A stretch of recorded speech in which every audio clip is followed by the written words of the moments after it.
Tadi malam saya menanyakan kepada adik saya, "Dek, apa yang kamu pikirkan pertama kali ketika mendengar kata bawean?" Kemudian adik saya menjawab, Sebuah hutan yang berada di Malang tempat Mas magang dulu." Jawaban dari adik saya ini membuat saya spontan berkata, "Wah, ngawur kamu dek," dengan perasaan sedikit kaget.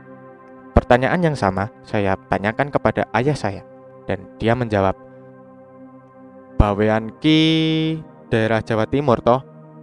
Jawaban dari ayah saya ini membuat saya sedikit lega, karena jawabannya sudah benar. Kemudian saya bertanya kepada ibu saya keesokan harinya, "Bu, ibu tahu gak maskot Asian Games di Jakarta kemarin apa aja?" Dia menjawab, "Kalau gak salah ada burung, badak, sama satu lagi, oh iya, rusa." Jawaban tersebut membuat saya lega, karena keluarga saya terbukti mengikuti perkembangan berita saat itu. Saudara-saudara, maskot rusa di Asian Games bukanlah rusa yang sering kalian lihat di Ranca Upas, Ciwidey. Rusa ini bukan juga yang kalian lihat di acara TV nasional. Rusa ini sangat spesial karena hanya ditemukan di Pulau Bawean yang berjarak 153 km sebelah utara kota Gresik, Jawa Timur. Rusa ini memiliki ukuran yang lebih kecil dari ukuran rusa pada umumnya. Hal ini disebabkan karena isolasi geografis yang terjadi, mengingat geografi Pulau Bawean adalah sisa-sisa gunung berapi tua yang berada di tengah Laut Jawa. Hal itu membuat rusa yang ada di sana terisolasi karena adanya lautan. Eits, kita tidak akan bahas rusanya di sini. Yang kita bahas adalah hewan selain rusa yang tinggal di Bawean, yaitu monyet. Ada apa dengan dia? Yang dia lakukan adalah membuat masalah. Masalah apa itu? Dia dan teman-temannya menyerbu masyarakat. Tunggu dulu, jangan kalian bayangkan penyerbuan mereka seperti yang kalian lihat di film Planet the Apes Saga atau Jurassic Park. Monyet ini menyerbu lahan budidaya masyarakat yang ada di pinggiran hutan. Mereka memakan segala jenis tanaman yang ada di lahan masyarakat hingga membuat masyarakat stres. Sudah berulang kali masyarakat mengganti tanaman di lahannya agar tidak dimakan mereka, tapi semua itu dilibas habis sama mereka. Dari semua yang saya jelaskan ini, jangan serta-merta kalian menyalahkan mereka ya.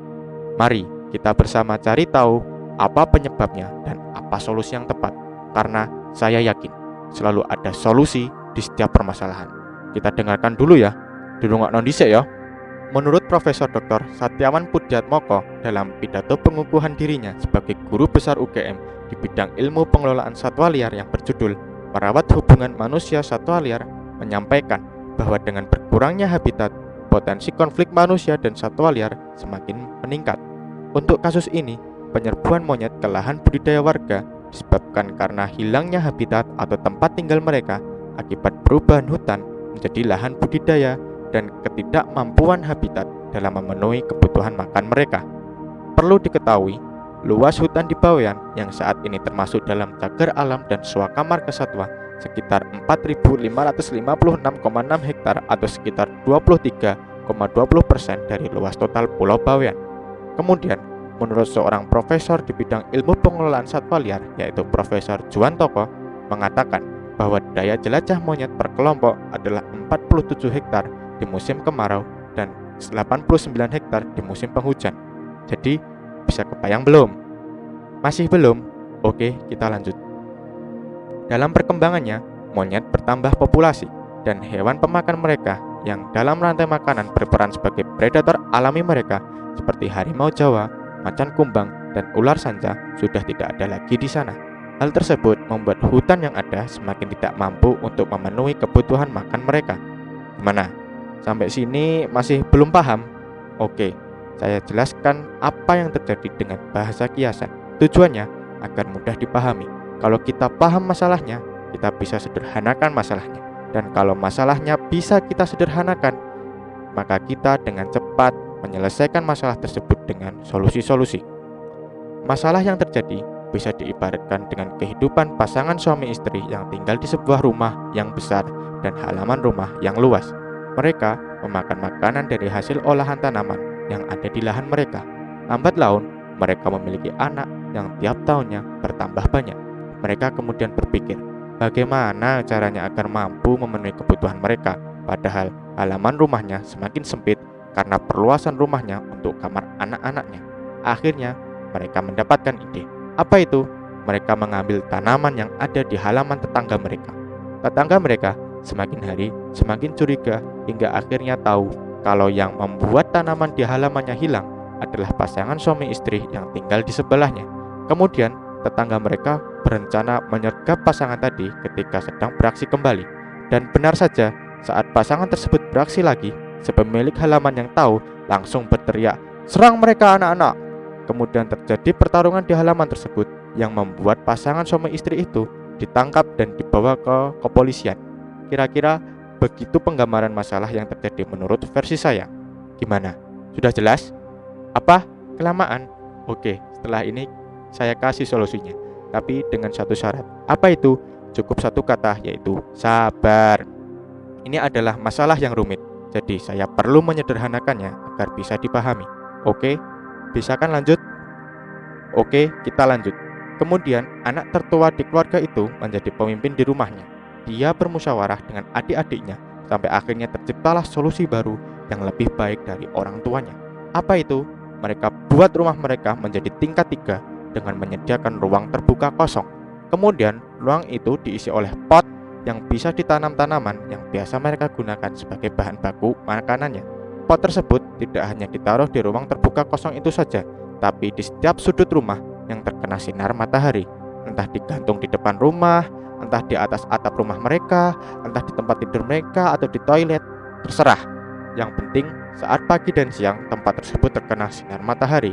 Saat makanan tersebut belum siap digunakan sebagai bahan baku makanan, keluarga besar di rumah tersebut membatasi jatah makan tiap harinya sampai tanaman ini tumbuh dan siap digunakan sebagai bahan baku. Akhirnya, mereka tidak perlu mengambil tanaman di tetangga sebelah, justru malah kelebihan makanan. Jadi, apa solusi yang tepat untuk masalah ini? Penanaman berskala besar. Kita perlu lakukan itu. Lalu, apa sajakah tanaman tersebut? Menurut sebuah penelitian yang dilakukan oleh sebuah universitas terkenal, makanan monyet adalah kersen atau pohon talok, bambu serik, bambu kuning, buah pohon beringin, jagung, dan umbi atau telo. Telo ini singkong loh ya, bukan telo tinimbang ati gelo ya. Gini.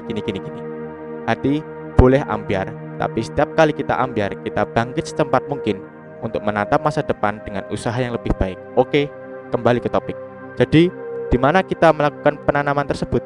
Kita tanam dari pinggiran hutan masuk sejauh 10-30 meter ke dalam hutan. Oh iya, saya lupa. Ada 3 tanaman yang merupakan tanaman cepat berbuah, yaitu jambu biji, jambu air, dan pisang. Saya sarankan agar ketiga tanaman tersebut juga ditanam agar menambah keanekaragaman hayati di habitat monyet. Untuk pisang, tidak hanya ditanam di pinggiran hutan saja, tapi juga ditanam di lahan warga. Tujuannya agar ketika monyet kembali menyerbu lahan, mereka akan memakan pisangnya, bukan tanaman inti yang ditanam warga. Kenapa kok harus pisang? Kan bisa pohon lain. Tunggu. Kalau pohon pisang ini, selain budidayanya murah, pohon ini cukup sekali tanam saja, karena apabila satu pohon pisang mati, akan berganti dengan anakannya. Pohon pisang ini tidak bisa hidup di bawah naungan pohon lain. Jadi, saya sarankan untuk menanamnya di lahan yang sinar mataharinya tidak terhalang pohon lain. Gimana? Sampai sini masih paham kan? Oke, kita lanjut. Setelah penanaman selesai, dilanjutkan dengan monitoring. Biasanya, banyak program penanaman yang bagus, tapi monitoringnya diabaikan karena kadang selalu beranggapan kalau monitoring butuh biaya yang besar, atau bahkan ada yang berpikir kalau sudah ditanam, ya bakal hidup sendiri. Udah bukan urusan saya lagi. Ya gak gitu juga dong bos. Justru kegiatan monitoring ini adalah poin kunci dari kesuksesan penanaman ini. Jika monitoring ini berhasil menjaga bibit tanaman hingga sampai siap berbuah, saya yakin stok makanan mereka akan berlebih atau surplus, dan warga juga bisa menikmati hasil tanaman yang mereka tanam. Penanaman seluas 30 meter sepanjang bibir hutan adalah cikal bakal zona buffer atau zona penyangga yang jelas di kawasan tersebut. Oh iya, ada hal lain yang gak kalah penting. Untuk masalah seperti ini, kita bekerja sebagai tim. Ingat, ini hanya sekedar saran. Dilakukan alhamdulillah, tidak dilakukan juga tidak apa-apa. Tapi kan apa salahnya kalau ada saran seperti ini dicoba?